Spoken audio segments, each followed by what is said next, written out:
Let me tell you a story. I'm Nathaniel Brown. This is Exempla, stories that illustrate God's truth.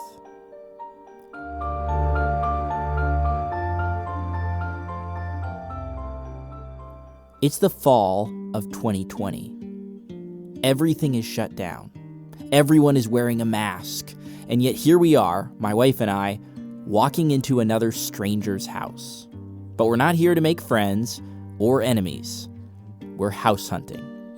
And I can't imagine a worse time to buy a house. Not only is everything weird because the world is reeling from the pandemic, but the house market is bonkers. House prices are skyrocketing, and houses are selling at breathtaking speed.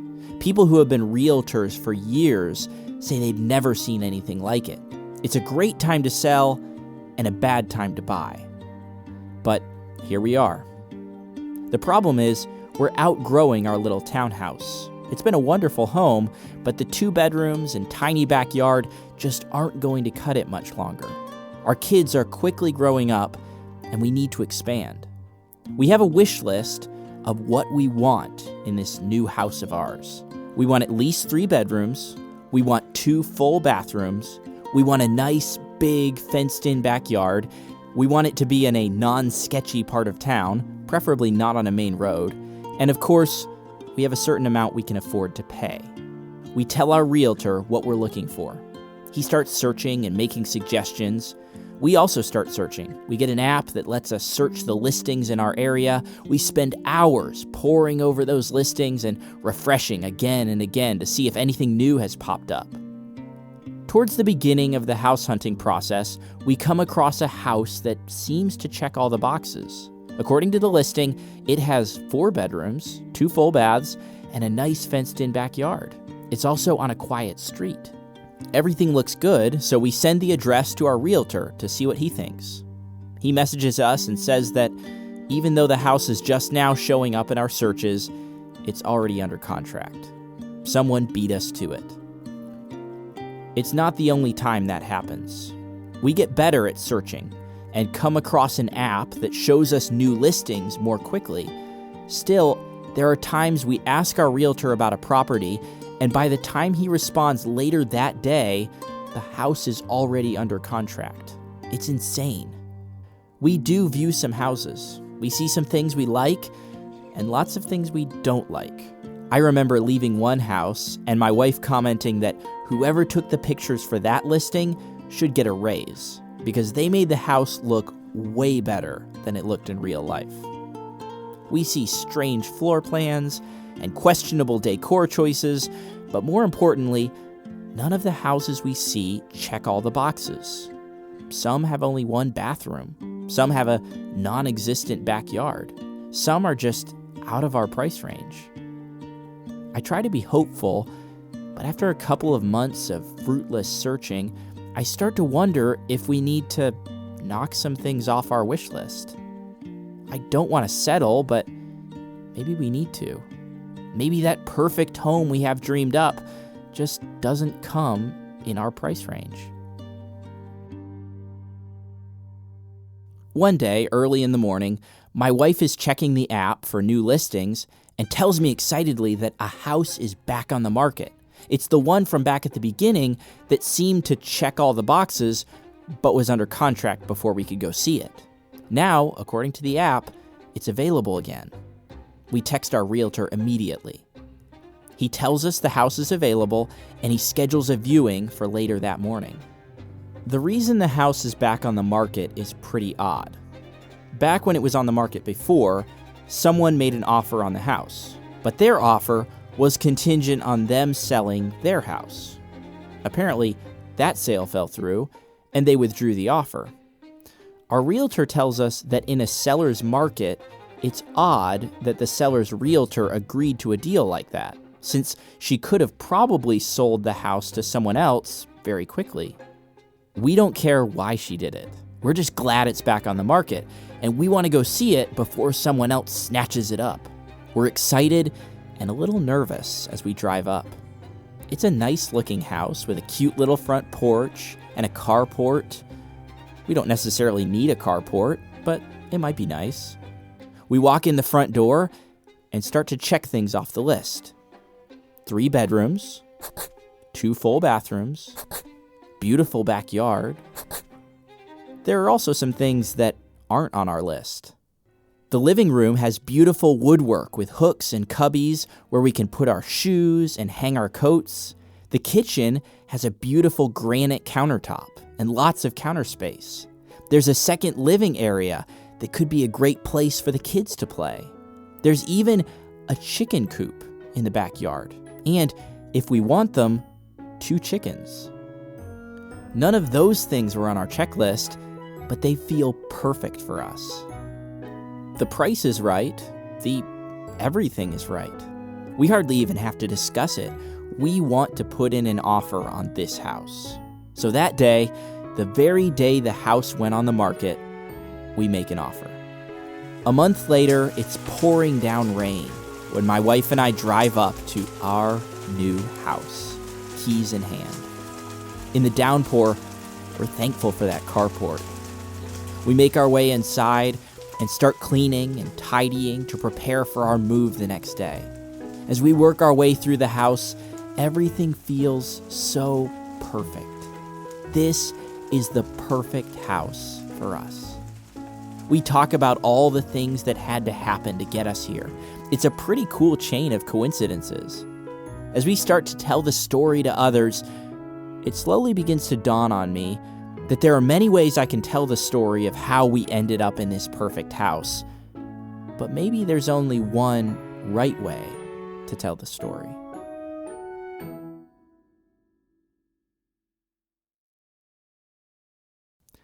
In 1 Samuel 17, a young shepherd named David stands before the Israelite king Saul. With what must have felt like unbelievable arrogance, this young man tells the king basically, "Don't worry, I'll go fight Goliath."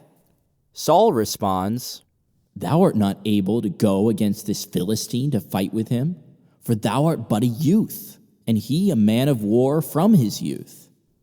In other words, "I don't think so." And David's like, "Let me tell you a story." Here's the story he tells.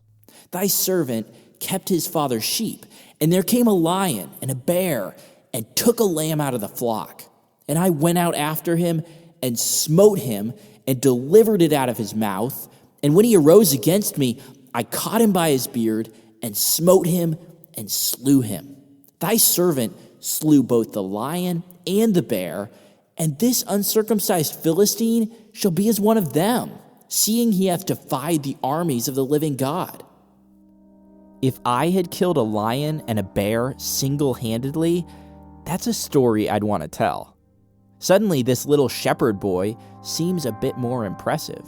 Maybe he can take on a giant. But besides sounding impressive, David also sounds really proud. But then David adds something very important that changes his whole story. After he tells about the lion and the bear and says he can take on Goliath, he says, "The Lord that delivered me out of the paw of the lion and out of the paw of the bear, he will deliver me out of the hand of this Philistine." At that point, Saul agrees to let David go fight Goliath. "Go," he says, "and the Lord be with thee." Now think with me about David's story. It teaches us something about how David viewed this really crazy thing that happened to him.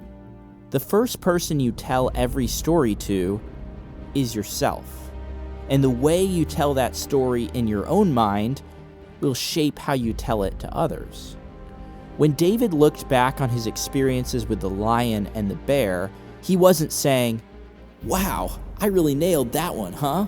I'm an impressive warrior. Come at me, Goliath." No, David was saying, "Look what God did. He is such a great God. Let's trust him to do it again." David goes out to fight Goliath.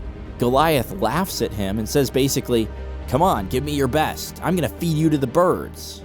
David responds like this, "Thou comest to me with a sword and with a spear and with a shield, but I come to thee in the name of the Lord of hosts, the God of the armies of Israel, whom thou hast defied.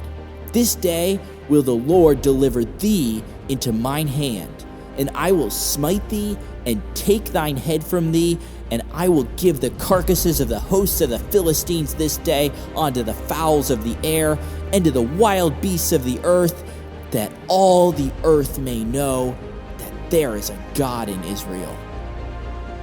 Why does David say that he wants to win this battle and defeat Goliath? Is it so everyone will think that David is the absolute best? No. He says it's that all the earth may know that there is a God in Israel. You probably know this, but David wins the battle. If you were David and you defeated Goliath with a little sling and 5 stones, you'd want to tell that story. What would make the difference between people looking back at that battle that day and saying, "Wow, look at David," and people looking back and saying, "Wow, look at God"? It all comes down to how the story is told. People could focus on what a good shot David was and how brave he was and how he was willing to stand up to Goliath when no one else was. Or they could focus on how good God was to let a weak little shepherd boy defeat the enemy's champion, and how great God is that no one can defeat him.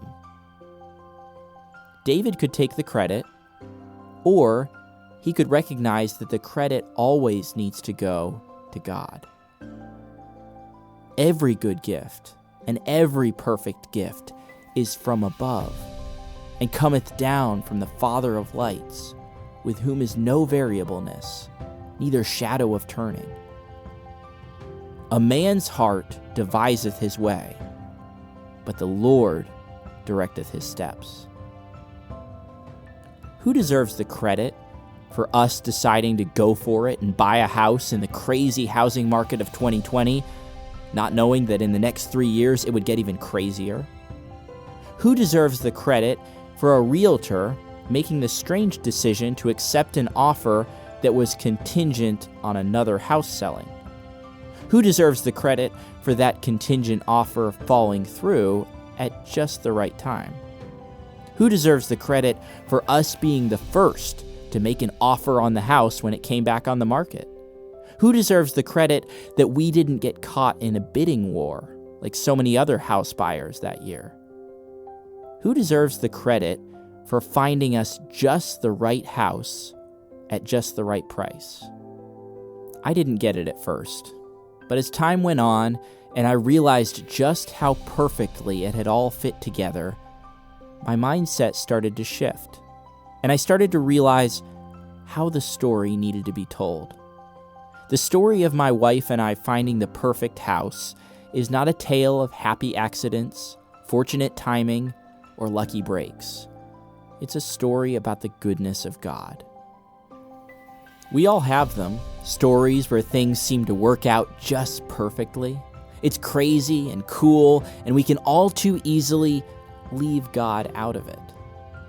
Let's be like David and recognize that God is at the center of the unexpected victories and the coincidences of our lives. It matters how we tell our stories. We really worked to find a house. We had a really good realtor.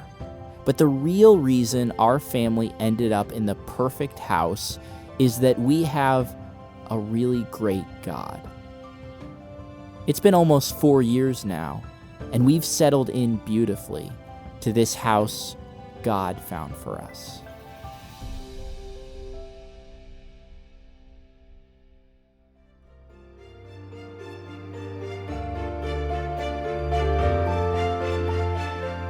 Thanks for listening.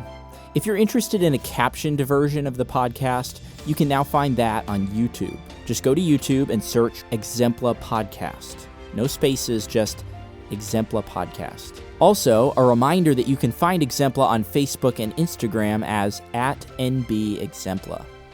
Next episode, we'll ask a very important question. What is peanut butter? The answer is simple. but it might be more involved than you imagine. That's next time. Until then, grow in grace and in the knowledge of our Lord and Savior Jesus Christ, and keep telling stories.